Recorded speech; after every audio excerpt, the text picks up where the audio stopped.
In this video, I am going to show you how to bind journals, both kits and ones that you make on your own, in several different ways and creative ideas to do that. First, I'm going to show you some different things really quickly.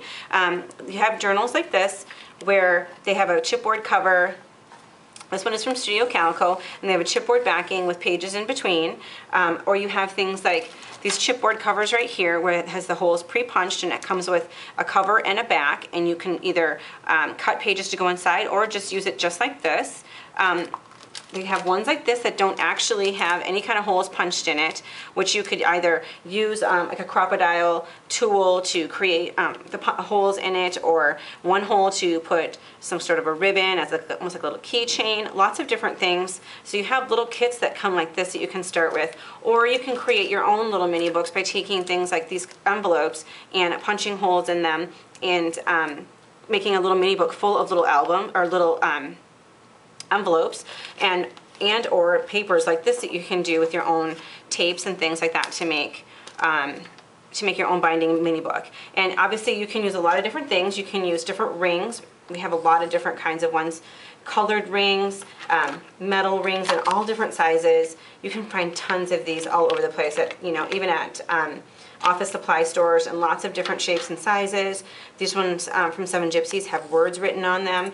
Other things to use for bindings would be twines and cords and ribbons and things like that for ones that have holes punched in them. But then you can also use tape. I started to do that with this one, where you can tape each page together like this and create a really simple binding.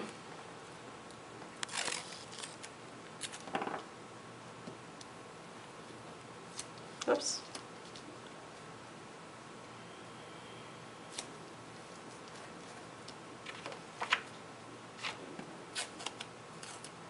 It's not long enough, but just for the general idea.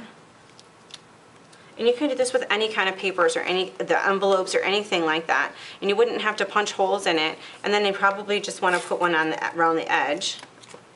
This is just like a 4-page little dealy guy. You can do this with tags, envelopes, cards, all different kinds of stuff, and create yourself a little mini book that you can even put inside another album or anything like that. And this tape inside creates a natural little hinge then. And you just would have to want to cut these tops off. But then you've got yourself this great little mini book. So that's one binding option. This is one of the Studio Calico journals. They have 2 chipboard covers. The top one is embossed, and then it has the pages on the inside. And the pages on the inside are actually all glued together, so that has this really nice little flat seam right there. So it makes it perfect for doing tape binding, because then you have that great flat surface right there for the tape to adhere to. So I pre-cut one of their fabrics, Fab Rips. It's the sticky fabric strips. And I am going to just go ahead. I wanted to use the long piece like this because the cover is really long, and I think that because it is so long, it's great to have this be a wider here. Otherwise, you could cut the fabric in half, which I did try earlier, and I kind of felt like maybe on this journal it wasn't enough binding. So I put that on the cover. Just ignore that, I took off my other piece. And since that's flat right there, this is going to stick perfectly to that right there, and I'm just going to continue wrapping it around. Just ignore that part, sorry. Okay, so there I've got that great little binding. And then on the inside, I'm going to do it again and bind it again. I'm going to use the piece of fabric, and I'm just going to keep the wide piece again and not make it smaller. And I'm just going to put it on the cover, between the cover and the inside page, just to give it a little more stability so that when you open it, and I think it really helps with this particular one because it's got such a long page and it's so narrow. And then you want to do the same with the back. If it's the smaller journal, this 5x5 one, you probably could cut your fabric in half and only need about half of it to create the stability. I really like having this one just a little bit wider though, so that it adds the stability. And then you're just going to go back and cut those with your scissors. This is not going to be perfect. I should have done it as I went. Don't do what I did.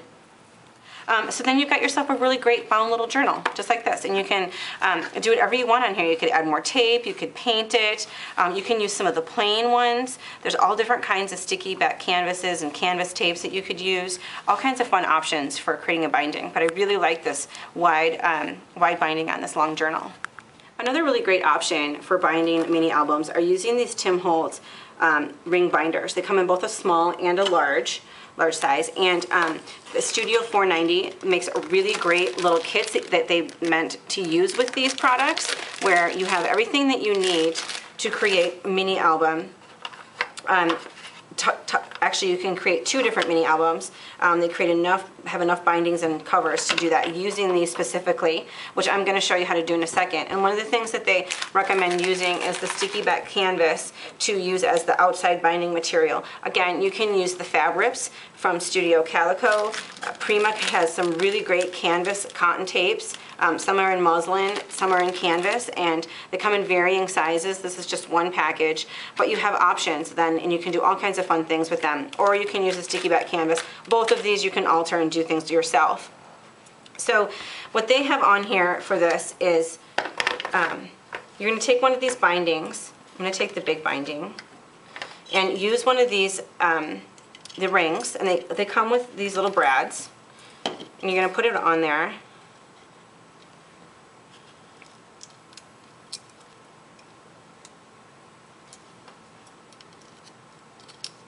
So this is going to be your binding, and then these are going to be your covers.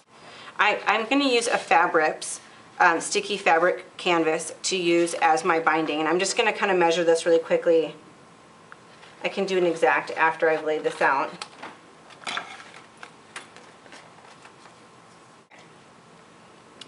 I'm going to lay this centered down the center of this. Oops, my brad came up a little bit right there. And then you're going to want to lay these far enough apart so that the book can actually close. Probably, let's give it about that much. Maybe just a little too much. You might have to just kind of play with it a little bit. And then close it, and then just make sure that you score this. Get this nice and hard on here. I kind of have a little too much room, so my things kind of move around a little bit. And then you probably want to go ahead and also add some strips of sticky thing in there as well. I'm just using a different one since I have the scraps laying around. And then you've got yourself the little book cover with a little book binder. Just like that. Okay, and then the other option for using these, if you don't have a piece like this, is obviously you can cut your own chipboard. I made one out of chipboard myself, and created my own book with this, which I'm going to show you how to do. So I'm going to go ahead and make my own book so that I can use this binder in it. And I'm going to make each of the pages, I'm going to try and make the cover 4.5 inches. So I'm going to put it into my trimmer and score in it. You can obviously use a scoreboard or a scoring tool if you have one. Since I don't, I'm just going to use my trimmer and this mechanical pencil. And then I've created one of my covers. And I'm using this thinner one, so I don't need to have a really big thing right here. I'm probably going to make it about 1.5 inches. I don't even know if I need to even make it that big. I could maybe even make it smaller. I'm going to make it 1 inch. So I'm going to put my score line on that 1 inch mark.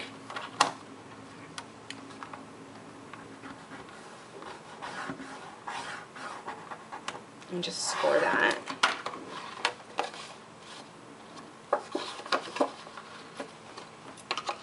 That's going to be perfect. Okay, and then I'm just going to cut this cover so that it has exactly the same size as the other one. And go this way. And put this at the 4.5. And use this. And cut this extra off. So now it should be just perfect. And I'm going to cut just an extra piece of this at an inch wide, just to use as a reinforcement for that binder, just since I'm not using a really heavy duty chipboard. This is more like a thin kind of a backing. And I'm going to put it on here so that it gives it a little more stability when I put this inside here. I'm going to mark this with a pen where I want the holes to be.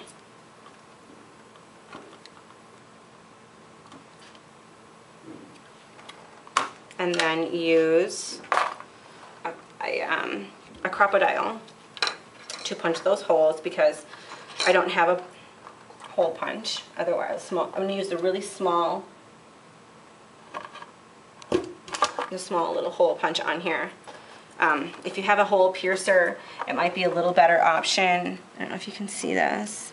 Here, as you can see. I love this tool. It cuts through anything. I've even done through leather with that. Okay, I'm gonna line that up on there.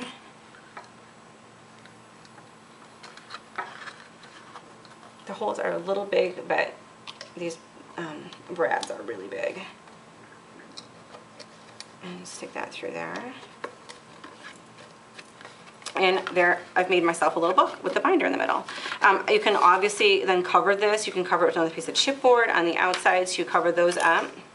You can cover it with that sticky back tape or sticky back canvas or another piece of pattern paper. You can paint it, all kinds of great options. This one, I've put the binder in the middle. When I created this one earlier, I put it on the back page. And the reason that I did that is when you have one that looks like this, the pages will sit somewhere in the middle of this. And sometimes when you close it, if the pages have fallen open and they're laying flat, when you close it, your pages will get stuck and bent.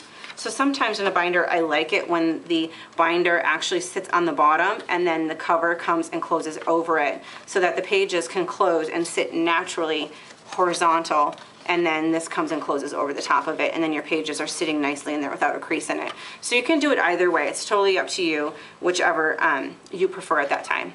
So, and that's creating your own binder and mini books using all different kinds of binding options.